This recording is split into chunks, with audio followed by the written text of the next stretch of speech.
കൈക്കൂലി.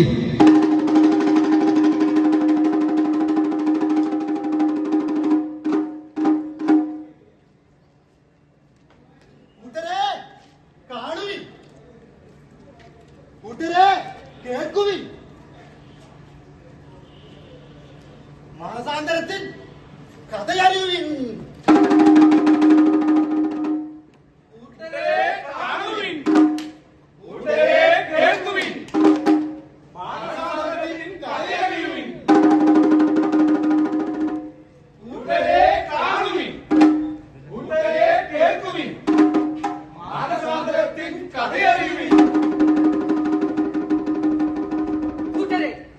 സമൂഹത്തെ ചതിക്കുന്നു.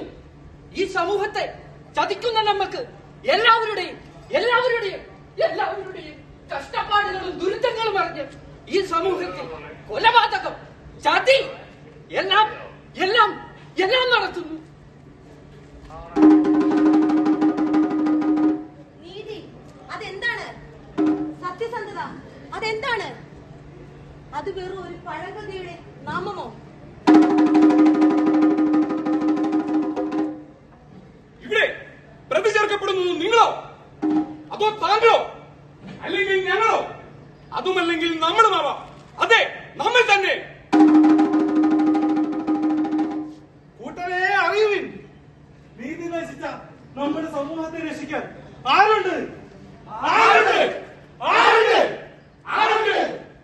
ആരുണ്ട്?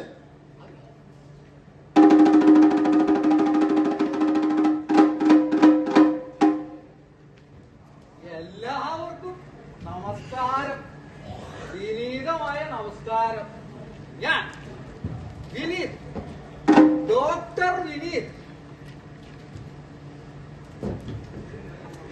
ധർമാസ്പത്രിയിലെ ഒരു ഡോക്ടറാണ്. ഒരു ഗുണമില്ല, പക്ഷെ അതിനൊരു കാരണമുണ്ട്. ശമ്പളം കിട്ടാനും തികയാത്തിന് വേറൊരു കാരണമുണ്ട്. എന്റെ ഭാര്യ സുശീല, നല്ല പേരൊക്കെ തന്നെ, പക്ഷെ ഭയങ്കര ആഡംബരമാണ്. മാസത്തിൽ ടൂറ് എന്ന് പറയുമ്പോൾ നിങ്ങൾ വിചാരിക്കും ഇവിടെ കൊടൈക്കനാൽ അവിടെ അല്ലെന്നേ, അങ്ങ് വിദേശത്ത് സിംഗപ്പൂര്, മലേഷ്യ, ദുബായ് ഇത് വിട്ടുള്ള കളി. കൂടാതെ കാർ മാറി മാറി വേണം, ആഭരണം മാറി മാറി വേണം, വീട് മാറി മാറി വേണം, എന്ത് വേണ്ട സകലതും മാറി വേണം. നീ എന്നെ എന്നാണോ മാറ്റുന്നത്? എന്തായാലും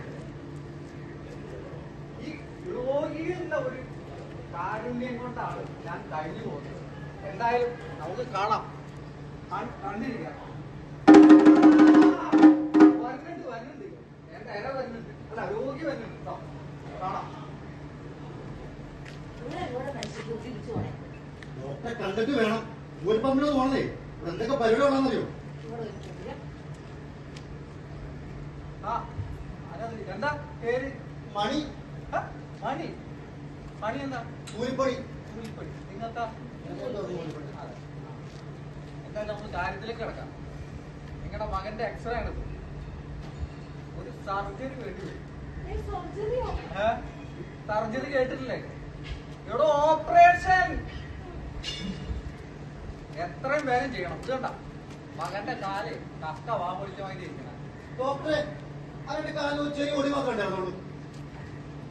ചെറിയ ഒടിവാലും കുഴപ്പമില്ല, നമുക്ക് ചെയ്തേ പറ്റൂ. അത് എന്തായാലും ഒരു മേജർ സർജറി വേണ്ടി വരും. ഒന്നുമില്ലെന്നേ, ചെറിയ രീതിയിലാണ് നടത്താറ്. ചെറിയ നീക്കുപോക്ക് നടത്തിയാൽ മതി. നീക്കുപോക്കോ? മതി. കൈക്കൂലി മിണ്ടാണ്ടിരിക്കണോ? അല്ലെങ്കിലേ ടിവിയിലും ഇതിലൊക്കെ ആത്മഹത്യയും കോപ്പൊക്കെ മിണ്ടാണ്ടിരിക്കും. ഡോക്ടറെ ഇത് ധർമാശുദ്ധിയല്ലേ? ഡോക്ടർക്ക് ധർമ്മം ചെയ്യുന്ന വിചാരിച്ചാൽ മതിയെന്നേ.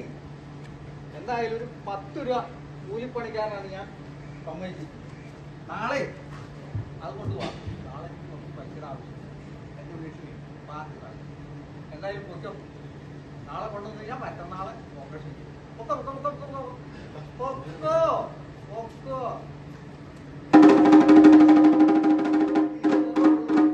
പാദങ്ങളെ ഒന്ന് പേടിപ്പിച്ചു വിട്ടാലേ നാളെ പൈസ ഇവിടെ വരും.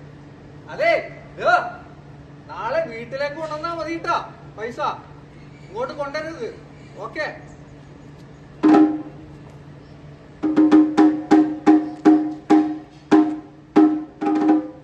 അല്ല മനുഷ്യൻ എനിക്ക് ഭയങ്കര ധൃതിയായിരുന്നല്ലോ പൂരത്തിന് പോണെന്ന് പറഞ്ഞിട്ട് പോണില്ലേ? തനക്കകത്ത് മൊത്തം ഒരു പൂരപ്പാട്ട് എടുത്തോണ്ടിരിക്കേ. ഞാനെങ്കിൽ ഇനി അമ്പലത്തിലേക്ക് ഞാൻ പോകും.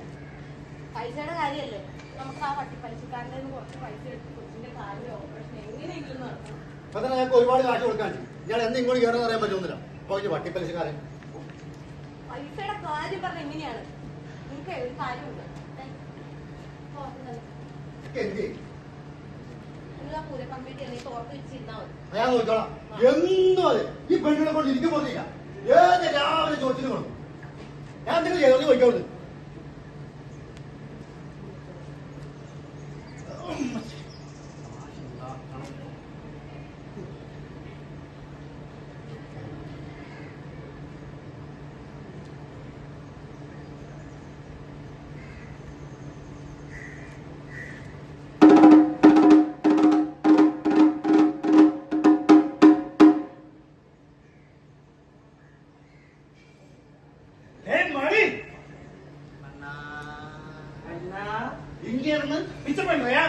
എന്റെ അവസ്ഥ അണ്ണ അതാണ്.